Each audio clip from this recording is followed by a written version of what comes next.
Hi, my name is Tzvi, and you're listening to Catholic versus Atheist. Tell the listeners a little bit about yourself, who you are, what you believe, and how you came to believe it. Okay. I'm Tzvi. I actually grew up in the U.S. I was raised in a leftist Jewish family that was very non-religious, and I grew up really hating religion. And I really did not enjoy living in the U.S., and I moved to Israel, basically, where I spent about a third of my life. Then I fell in love with a woman from Montreal, and we moved back here. And I would say that I am a devout atheist, if you will. Although since coming to Montreal, I've had a bit more tolerance for religion, I guess you could say. In Israel, the situation is very, very conflictual, and there's people really, really despise the religious population in Israel. But in Montreal, it's a bit more relaxed. So I've learned to have a bit more tolerance for people. And I consider myself someone who always thinks about things. And I understand very well why people have a need to have some sort of belief system to structure their lives, and that's fine. I suppose you could say that I believe in something. We call it belief for a reason. Like, it's something that allows you to basically not worry about the big picture things and just accept certain things on faith. And there are certain things that I accept on faith, and I recognize that we're never going to understand where they come from, and that's fine. Was there ever a point where you believed in God, even for 5 minutes, like during a stressful situation where you were maybe on a plane that was going down or something?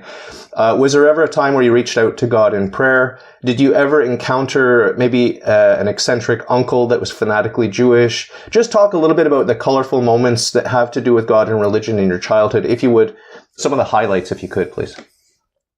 Well, I don't think I've ever had any strong faith in God, nor has anyone in my family. My father actually had a near-death experience. He was technically dead. His heart stopped beating when he was in his early 40s, and he was a physician, and he understood what was happening to him. So when he called the ambulance team, he told them to expect that he would be dead by the time they got there, and to do CPR and artificial resuscitation, which actually worked in his case. They had to do extremely aggressive measures, but they did actually revive him.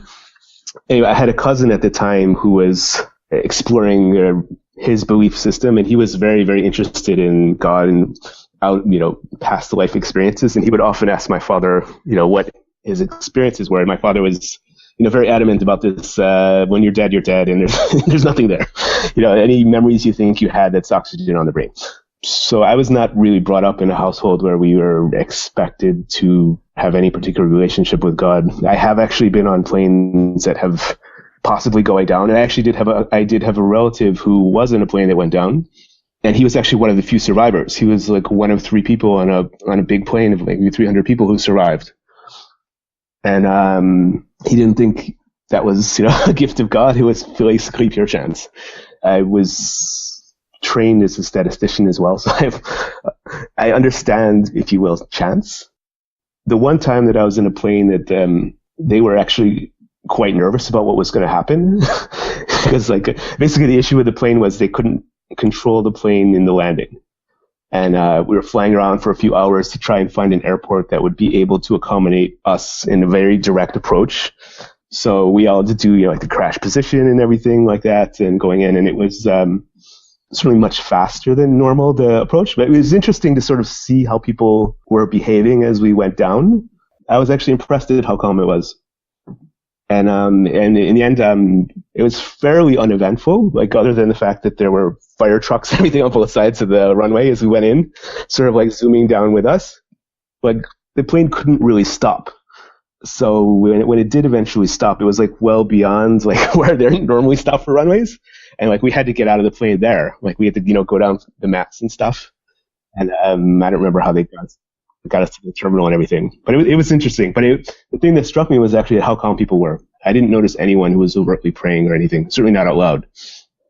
Have you ever been impressed by the piety and devotion of a religious person? Has that ever been the case with you? Maybe the Dalai Lama impressed you, maybe the Pope impressed you, maybe a rabbi that impressed you, just with the force of character or something? No, not that I can point to offhand. I mean, I haven't necessarily had any bad experiences either.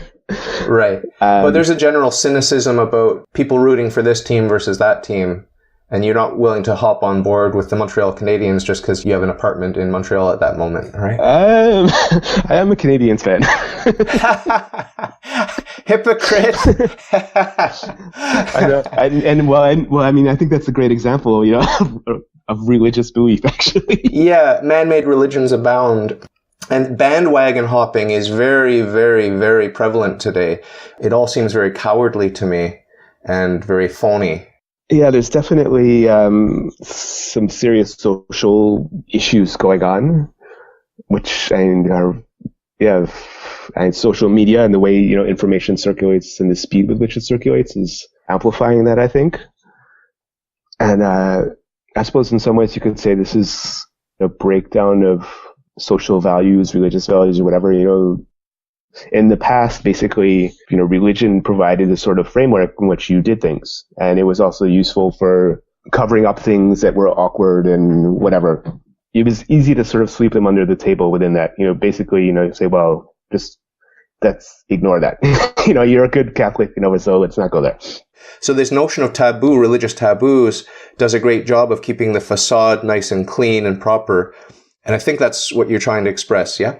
Yeah, it's exactly that. Basically, these are just things we don't talk about, and you don't need to dwell on them necessarily. And I recognize that there actually may be value in that, and attitudes change. And that's one of the things that defines human beings is we learn, we adapt, and we change. And things that were acceptable at one point perhaps are no longer acceptable.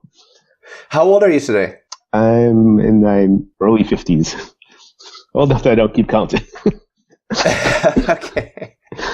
So, speaking of change, you must have undergone some changes yourself. You started out liberal. Have you found yourself leaning a little bit more conservative as the years go by?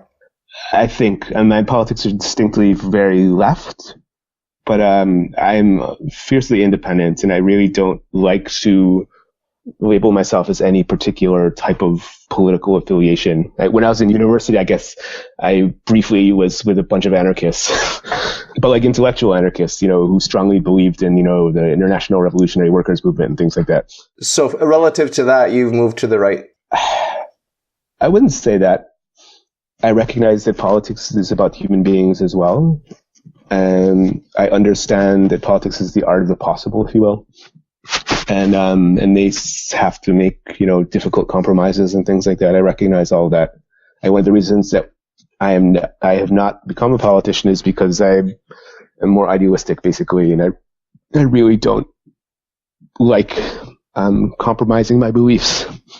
So you mentioned something about politics being the science of possibilities, and you also were trained as a statistician, is that right? I wouldn't call politics a science. I'm very cautious about how people use that term, and I think it's greatly abused. So political science is a misnomer? Completely, as is economics. From my perspective, science is really about... hard science. Yeah. And you can apply techniques from the scientific method to study human behavior and things like that, which is completely legitimate. But the scientific method basically means that you understand non-changing laws to experiment and reproduce them. And you cannot do that in social sciences. Or for that matter, the health sciences. Everyone has a different history, and, we're not doing experiments to see, so these are, I think this is a misnomer to call these things science. And people really have this technology, if you will, or science. People have this religious belief in this, religious faith in it. I guess I don't know what the proper term would be, and people often confound technology with science as well. But I actually, when I was in graduate school, I was working on a PhD in mathematical optimization. And as part of our, advanced doctoral program, we had to have a course in ethics. And I had a course that was called Ethics in Engineering, which was basically every week a different, very famous person from the engineering or science profession, very famous, a few Nobel Prize winners, would come in and talk to us about an ethical dilemma that they came across in their work, which, theoretically, there's ethics should not be involved, or so you would think. So this actually opened my eyes to a lot of things and led me to drop my doctoral studies at that point. And I was very, very young when I was doing my studies. I was around 20 at the time. And I really didn't have any idea what I wanted to do with my life. I was still living in the States, and I was still uncomfortable living in the States. And what had prevented me from going to Israel earlier was the Lebanon War. And at that point, the Lebanon War was calming down, so I basically left and went to Israel, which was fine. And around 10 years later, I discovered urban planning, and I went back to work on a PhD in that, which I also didn't finish. But that's definitely much more attuned to my area of interest, is how people relate to their built environment and one another, and how these impact on one another. What do you think about absolute objective reality? Do you think that truth exists, or do you think that each person can create his own reality, his own truth? I don't think there isn't such thing as absolute truth, except in science, if you will. And once again, if you're talking about human behavior, though, like, we are not scientific. Like, we learn, we adapt, and whatever. And we need some sort of structure to help us evaluate our decisions. And I think that structure can change with time and with context and things like that. And the concept of absolute truth, I mean, obviously, you could say someone is dead or not. And even then, you have definitions of what that means to be dead, and, brain activity, heart activity, blah, blah, blah. But do you believe in randomness, or do you believe in cause and effect? Because you can't have both. Oh, you certainly can. I think there's certainly a lot of chance to many things that happen in our life. But if you examine that with a scientific eye, you'll see that there were causes. They may be imperceptible and very hard to measure, but the causes are there. And the randomness is just a perceived randomness because we don't have access to the chain of cause and effect that unfolded. Well, I'll give you an example of something. Like a few times in my life, there have been events that have happened to me that were just like so bizarre that there's no explanation for them. So just one of these cases was when I was in graduate school. There was one person who I couldn't remember her name. She was Greek, and we studied French together, and it was driving me nuts. Like, I couldn't remember her name, and so I was thinking about it for a few hours, and whatever. So anyway, I went home, and I'm laying in bed, and the phone rang. I pick up the phone, and she was on the line. I recognized her voice right away. I remembered her name. And she was actually cold calling me. She was working for the university, raising donations. She didn't even know who she was calling. So oh my God. And Ilani, anyway, we ended up talking for an hour. And we never saw one another again either. But it was just it was so bizarre, this chain of events. Anyway, sort of my take on this is, we're always thinking about all kinds of things. And almost all the time, whatever you were thinking about doesn't happen. So you don't think about it anymore. I was thinking about this person and I didn't see them. Great. And there's nothing to think about. We don't remark the things that are not remarkable. We remark on the things that are remarkable. Yes. So here, in this case, the chain of probability is so, bizarre, but yet it happens. And I don't think there's any divine intervention in that. No, but I'm speaking from the point of view of an atheist that doesn't believe in God. Is there a sufficient cause for each and every step in that chain of events that led to her calling you at that particular time? I say yes. You, as a man of science, I think you're forced to say yes as well. We just don't have access to all the information, right? Yeah, certainly. Certainly there's a chain of events that led to that. There's no violation of the laws of physics, chemistry, biology, or any other science, right? No. So this is why I'm saying there is no such thing as randomness from a scientific point of view. Never mind if there's a God or not. Just from an atheistic point of view, there is absolutely no reason to posit randomness, because randomness can mean one of two things. It can mean we don't know the cause, or it can mean there is no cause. And the only rational definition of randomness is that we don't know the cause, but there is a cause always. No, I think a random basically is you don't know ahead of time. Like if you flip a coin, it's a random variable. You don't know what's going to happen. This is a random process. There's no intervention from God. It can happen. But randomness is only an acknowledgement of our ignorance, because if we had access to all of the variables, it would not be random. We would be able to predict it, right? No, it's a random variable. There are lots of things that are random variables. And in fact, that's what science studies. And you can calculate what is the probability of getting 5 heads in a row. What is the probability of getting 10 heads in a row? What is the probability of getting 1 million heads in a row? You can calculate what is the chance of that happening. You can calculate it, but it's just guesswork. It's an educated guess. No, it's not. It's not guesswork. It's actually like there is a method to that. And if you do a gazillion experiments, there is a chance that you will get a million heads in a row, for example. Yeah.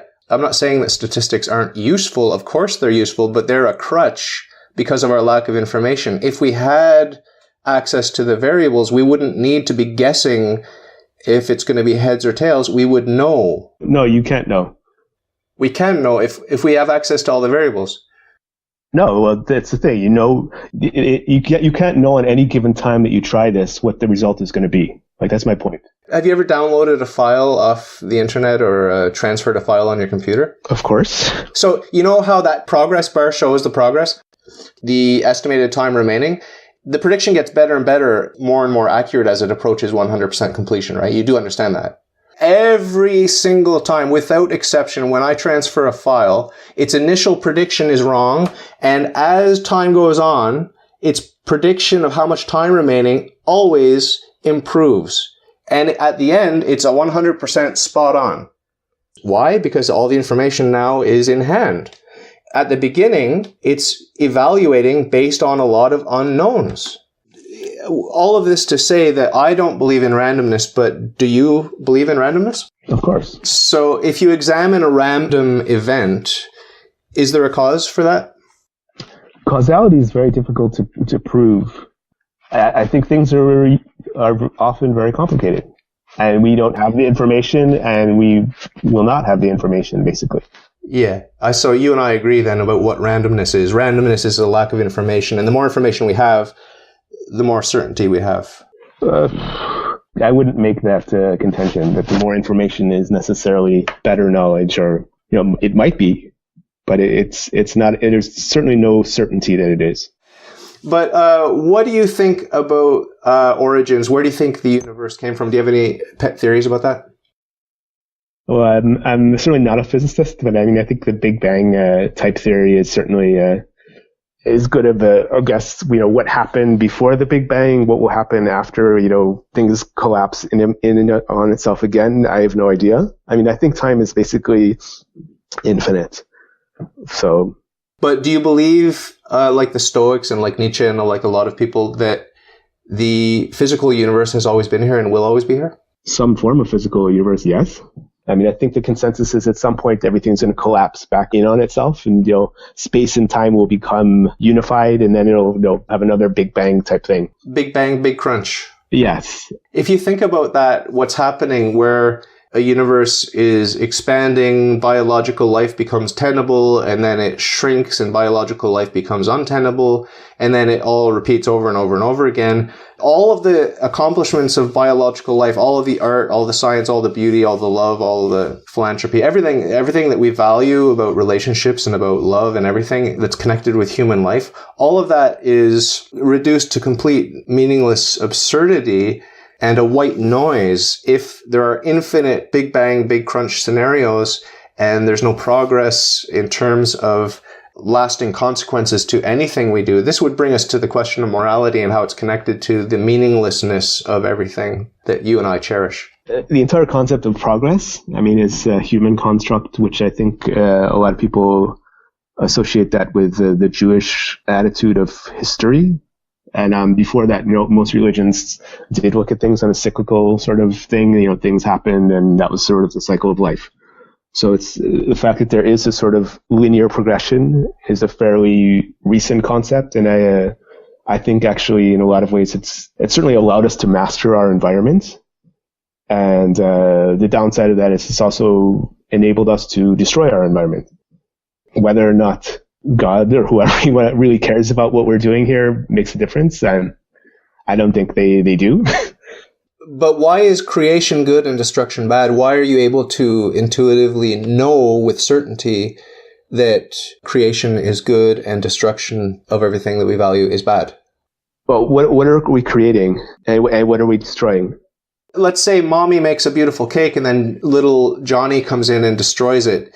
You would intuitively say, mommy did a good thing and Johnny did a bad thing. Why is that? Is that a Judeo-Christian taboo that's lingering in culture? Or is there an objective reality to the fact that mommy made a good cake that was good and Johnny destroyed it. That was evil. I wouldn't use the good and evil labels. Well, just talk about the cake. I don't know. You know, you do know. You do know. You know that it was good, the creation was good and the destruction was bad. You know that. Well, I don't know what Johnny was thinking. Like, I have kids that have gone through, were little kids at some point. But I mean, I wouldn't tell them that was evil. Can you just name me one of your heroes, like someone that you think of as a hero in the history books? One person who I really like her thinking very much is Ursula Franklin. She was a professor at the University of Toronto who thought a lot about systems of technology. She wrote a book called The Real World of Technology. What did you like about her?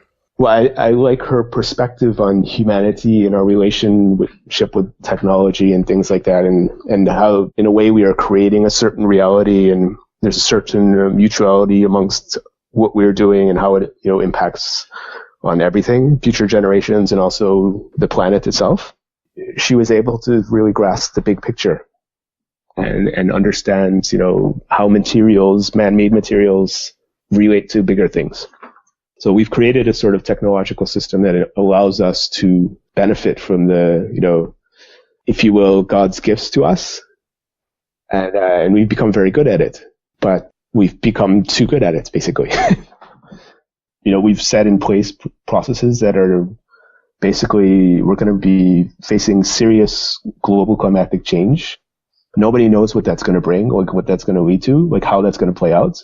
So we need to be creating systems that are going to allow us to adapt and do that in a less conflictual and violent way, because there's going to be major disruptions. Countries, literally hundreds of millions of people are living in places where they're probably not going to be able to live there in 50 years.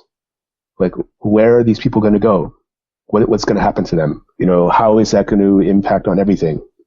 And we're going to need to start finding ways to adapt to the change, which we don't know what's coming, but we're going to need to adapt to it one way or another. But there's nothing new under the sun, really. In your worldview, there's an infinite series of Big Bang, Big Crunch cycles with a tiny sliver of biological life appearing in between each and every one of these Big Bang, Big Crunch cycles.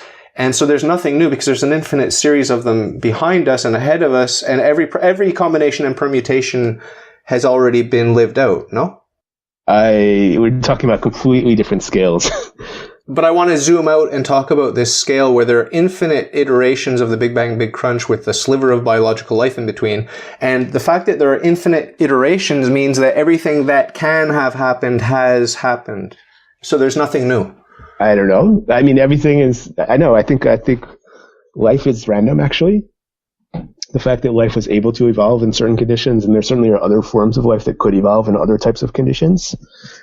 And it's possible other societies have had, been around long enough that they were able to develop technologies and things like that. But what is of lasting value? I mean, this is what I'm trying to get at with you. What is of lasting value? I don't think it's something that we need to dwell on. I mean, like I said, I think all life is ephemeral, and I think that's part of life. Is it's birth and death, and those are completely natural parts of life, and growth and going back to ashes, if you will. Like, this is the cycle of things. The lower animals seek pleasure and they avoid pain. Is there anything more to the human animal than that? What separates us from the beasts in your worldview? Our ability to abstract. But how does that serve us, and how does that give us lasting value? Well, I don't know if that it gives us lasting value, but it's certainly what distinguishes us from other animals is our ability to imagine a different world and to take action to create that. Other animals, they certainly, plan for winter and, build homes and stock food and things like that. Instinct. So why do you do the right thing, not the selfish thing? What is the philosophical basis of your morality as an atheist? I like to think that people intrinsically are good. I don't think that they need to be particularly religious to understand the difference between right and wrong. I have done bad things in my life. That doesn't mean that I'm necessarily a bad person. You acknowledge good and bad now?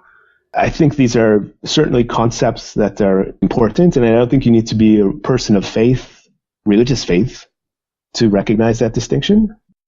I don't think you need to be a religious faith to be an ethical person. Yeah, I'm just wondering what the philosophical basis of your morality is. If nothing matters at the end of the day, because everything gets recycled in this big bang, big crunch, infinite cycles, there's no lasting consequence to anything. So how can you motivate someone to do the right thing when it's more painful, it requires more work? Yeah, maybe that's why I'm not having much success in changing the world. Because I'm not offering people a way to control and take power over. I'm trying to, help enable people to work together. And not everyone wants to do that. But you've experienced that it feels better, or it yields more fruit, or what? What's your motivation? Why do you go that way? Because I don't feel any need to impose my views on others. Yeah, but if you find a wallet, you could just slip it in your pocket, and you're not forcing your worldview down anyone's throat. You're just taking advantage of a selfish opportunity, as opposed to hunting down the owner and giving him his money back, right? I've been in that situation where I found the wallet, and I certainly would look for the owner if it was possible. Why? Just because it seems like it's the right thing to do. And I've done it, and I've found the owner on occasion. I don't recall actually if there was any money in the wallet that I found, and if there was, whether I would possibly take the money or not. I don't know. You might have.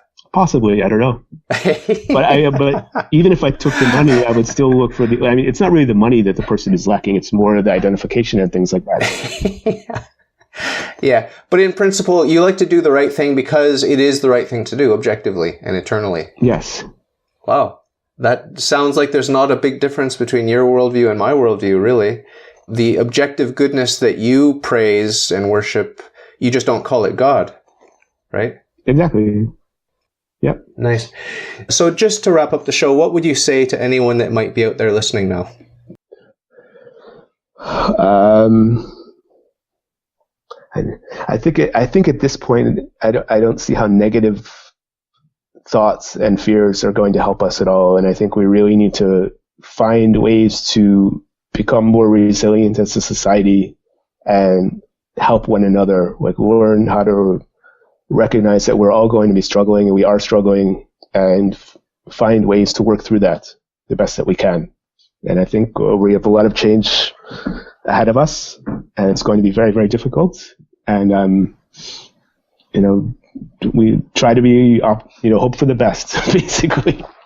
Like, I think that's all we can do, and help one another, never take anything for granted that, just because today you might have a lot and someone that doesn't have a little, things can change very quickly, and what people have is not a reflection of who they are. We're all people, and we all need to recognize the beauty in one another. If you like your worldview, if you think it's swell, if you got some questions, ask me and I'll tell. All you got to do is ask. All you got to do is ask.